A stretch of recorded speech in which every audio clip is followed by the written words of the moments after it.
Chapter 1. BRICS dan Indonesia, kenapa sekarang jadi dekat? Oke, gengs. Kalian pasti sering dengar BRICS ya? Itu loh, klub eksklusifnya negara-negara kayak Brasil, Rusia, India, Cina, dan Afrika Selatan. Nah, Indonesia akhirnya join. Tapi kita nggak cuma numpang lewat, langsung diajak kerja bareng buat hal keren.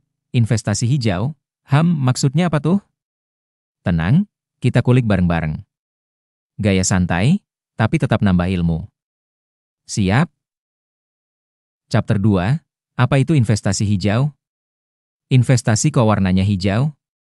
Investasi hijau tuh intinya, investasi yang ramah lingkungan. Jadi uangnya dipakai buat bangun hal-hal yang bantu bumi kita bernapas. Contohnya, energi matahari, daur ulang, kendaraan listrik. Dan di Indonesia, kita jago bikin biodiesel dari sawit alias CPO. Nah, ini yang kita sebut B20 sampai B40. Jadi, makin tinggi angkanya, makin green isi BBM-nya. Chapter 3. BRICS kolaborasi hijau, geng internasional, kerjanya nggak main-main. Nah, BRICS ini bukan kumpulan negara biasa. Mereka punya power gede, dari ekonomi sampai teknologi. Di kerja sama hijau ini, Indonesia bisa, tanda centang putih tebal akses teknologi bioenergi dari India Rusia, tanda centang putih tebal jual produk sawit berkelanjutan ke Cina, tanda centang putih tebal dapat pendanaan dan riset dari Brasil, pokoknya, semua saling isi dan saling cuan, tapi tetap jaga bumi. Chapter 4, BRICS Part NIR nama ribet, tapi isinya canggih, kita juga masuk ke program keren BRICS namanya.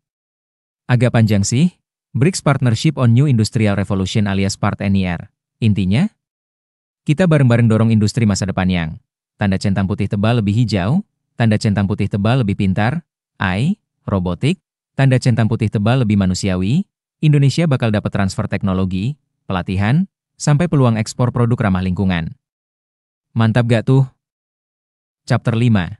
Dampaknya ke Indonesia, ini bukan cuma buat pemerintah. Tenang, kerja sama ini bukan cuma urusan elit politik. Kita juga kena dampaknya, dan itu positif banget. Sasaran pabrik biodiesel butuh teknisi, engineer, pekerja, sasaran startup UMKM bisa masuk rantai pasok hijau, sasaran mahasiswa peneliti bisa dapat beasiswa, proyek kolaborasi. So, buat kamu yang kuliah teknik, lingkungan, atau bisnis, ini peluang masa depan. Chapter 6, penutup hijaukan masa depan bareng dunia. So, gengs. Sekarang kalian udah ngerti kan kenapa kerja sama Indonesia dan BRICS ini penting. Kita gak cuma duduk di meja dunia, tapi juga bawa misi. Bikin industri kita lebih hijau, lebih pintar, dan lebih berkelanjutan. Yuk, mulai dari diri sendiri. Dukung produk ramah lingkungan, belajar soal energi hijau, dan siapa tahu kalian yang jadi pelaku industri masa depan.